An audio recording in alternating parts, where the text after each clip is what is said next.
yaa ñu ne nous sommes les sentinelles de la pérennité de l'entreprise. tey jii su ma gisee luy ñëw ci ñun pour yàqu ko il faut que ma jóg puisque kenn dégluwuma il faut que ñu def tension ba nga recevoir ma. bi ma expliqué ma ne ko monsieur le président Dakar Dem Dikk aujourd'hui kenn ñemewu ko amul dara Dakar Dem Dikk amul dara doo dem ci banque ba pour lebal la pour que nga dem des investissements ba mu ñeme laa lebal. parce que amoo en garantie quelque chose en garantie. boo ñu joxee suuf si vous allez améliorer les actifs de l'entreprise tey lu ñu ci bëgg rek lu ñu def. après lu ngeen mujjee. lu ñu mujjee mooy mu ne d'accord mais kon bu leen xulooti ca la ma joxee ba pare li ci des 8 hectares la. li mu joxe ñaata hectares la woon. bon j'ai pas calculé man li ma jàpp mooy li ñuy desee ñun. ba ma ne ko oui d'accord naa dootuma yuuxu ci li ñu joxe. mais yow it en garantie jox ñu bàyyi au nom de Dakar Dem Dikk. nga def ko ci turu Dakar Dem Dikk. mu ne d'accord naa mu def ko donc aujourd'hui les actifs sont garantis. Ensuite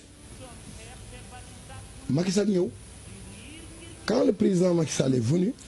monsieur Goudiaby bàyyi ban mois année la parce que j'ai pas compris li nga wax foofu waxoo def. 2009 bàyyi non bàyyi bi ñu defar pour Dakar Dem Dikk li may posé xam naa ko de. oui bàyyi bi ñu defar pour Dakar Dem Dikk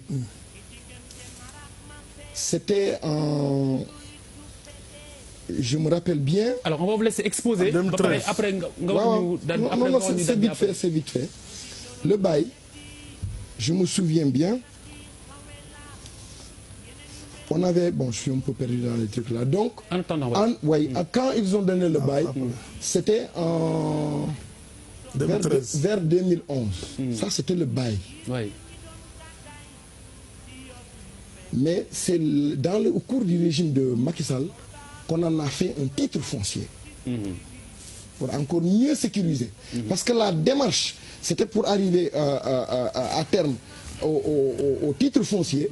Mais mujjuñu ko yeggali dans l'ancien régime. C'est dans l'actuel régime la ñu joxe le titre foncier. Qui fait l'objet de parlotte aujourd'hui. Donc bi ñu paree le président quand il a été élu je rappelle que nos relations professionnelles avec le président de la République commençaient depuis qu'il était Premier ministre. Tous les dossiers les grands problèmes. Bon on comprend bien Macron est là mais waxal olof. waaw tous les problèmes yu mag yi problèmes yi gën a rëy ci Dakar Dem Dikk. saa yu ñu yëngatoo ñu dem ci Macky Sall jël Farba Sarr la ñu joxoon moom moo ñu doon def rapport au cours d'une réunion ñu jox le premier ministre mu diligenté ko.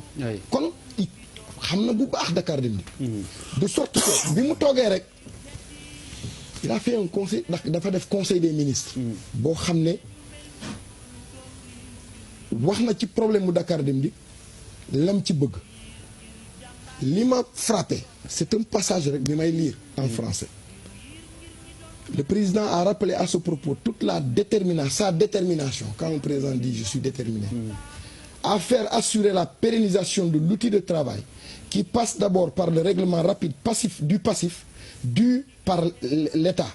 Le chef de l'État a ensuite invité le Premier ministre à étudier les possibilités d'un renforcement du patrimoine financier de Dakar Dem Dikk. Il a à cet effet demandé que ce soit incessamment engagé la procédure de régularisation foncière des deux dépôts de Ouakam et de Thiaroye. Quand quelqu'un bu nit toogee nga ne bëri dégg conseil des ministres ñu wax lii da nga nag kii mu ngi ci man du ñu gën a gore looloo indi surtout noppi pendant 2 ans kenn dégguma. Qu'est-ce qui s'est passé après. te puis mu jàkkaarloo ak man mu ne ma bu fekkee ne da nga may def confiance dinaa régler tous les problèmes a dem toog parce que aussi nit bu commencé def ma gis ne d'abord am na 17 milliards yoo xam ne ñun ñoo ko war a fay état parce que commandé nañu ay bus. alors après 2 ans yi la moo xew.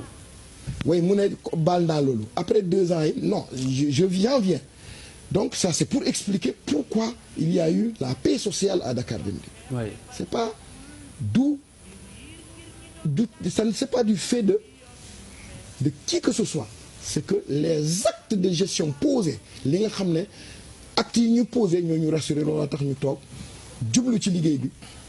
Ensuite on a eu 475 bus d'un seul coup 17 milliards yi ñu may mu ne léegi dootu leen fay 17 milliards mu joxe 7 milliards impôt yi ñu doon ñu daaw ñu fay impôt. mu may ko Dakar Dem Dikk pour renforcer son patrimoine foncier. oui. mu boole ma ak premier ministre Mimi Touré. bon mu def mboolem démarche yoo xam ni. dalal na seen xel mais après qu'est-ce qui s'est passé. sécuriser na. oui Dakar Dem Dikk. mu des liggéey pour développer l'entreprise. oui. waaw donc c'est ça qui a amené que nit ñi ne takk di liggéey. fan la basculer loolu laa bëgg a xam. fi mu basculer. oui basculer gul sax mais le phénomène c'est que dañu xëy direction générale nde léegi dañu jaay une partie du dépôt pour que ñu am ñu am de l'argent pour pouvoir faire face aux investissements. D'abord nous on a dit que personnellement dama leen ne non on peut éviter de vendre.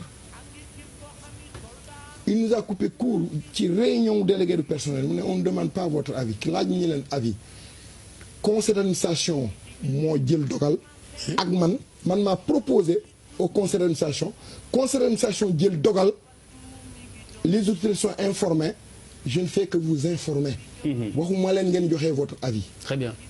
ma ne ko boo xamoon fu ñu jógee ñun ci suuf si bokkul woon ci capital Dakar Dem Dikk ñun ñoo xeex ba mu nekk dans les activités Dakar Dem Dikk donc tey jii li gënoon a rafet mooy nga demander notre avis nga jël ko nga ñàkk koo jël mais au moins nga entendre ñu loolu passé mais daf ñu ne c'est pour 2 banques et une station d'essence les 2 banques c'est à titre commercial la station d'essence c'est pour mu opérer pour moom mu jaay ma ne ko musiba la parce que une station d'essence à l'intérieur de Dakar Dem Dikk est-ce que la station d'essence va assurer les bus qui sont à côté en cas d'explosion ou le personnel qui travaille à côté. Cette promiscuité fait que s'il y a de l'insécurité pour les travailleurs loolu nous on le rejette te bu ñu fi gisee essence on va ruer dans les brancards. Mais tey jii donc bu ñu nee ces 2 banques gisatuñu banque ñu ne on le donne à une permanence. mais le DG da doon éviter faillite c'est ay propos. oui moo tax mu jaay. mais c'est ce que je dis si la mu wax. c'est ce que je dis. oui eh bien. c'est ce que je dis. c'est vrai ou c'est pas vrai. il a raison mais fi ñu d'accordul. donc jaay mi c'était nécessaire c'est ça. ce n'était pas forcément nécessaire. pas forcément. Il y a d'autres solutions. très bien. Il y a d'autres solutions. Donc je dis bu ñu nee et puis que ça soit une permanence c'est une association privée. oui. Kii jaay buy jaay kële il peut acheter. ok mais il y a une question de moralité et une question encore de sécurité de nos bus. Aujourd'hui, rien que par les couleurs, autant du PS c'était le vert, autant de du PDS c'était le bleu. Et vous savez qu'est-ce qui s'est passé? Ils ont stigmatisé les populations. Comme Merrek, l'entreprise est stigmatisée. Aujourd'hui, une permanence dans un dépôt renforce la stigmatisation de Dakar Dem Dikk vis-à-vis des populations. Léegi man d'accord ma ñu jaay. Agiruñu en professionnel, en businessman. Très bien. Parce qu'aujourd'hui, ce n'est pas 2 terrains ou un terrain, c'est 6000 mètres carrés annexés. Aliénés. Nous morcelons am morceau. Mais au lieu de vendre, il fallait prendre ces terrains-là, aller les hypothéquer au niveau d'une banque. Alternative. Alternative. Très bien, merci. Nous jox la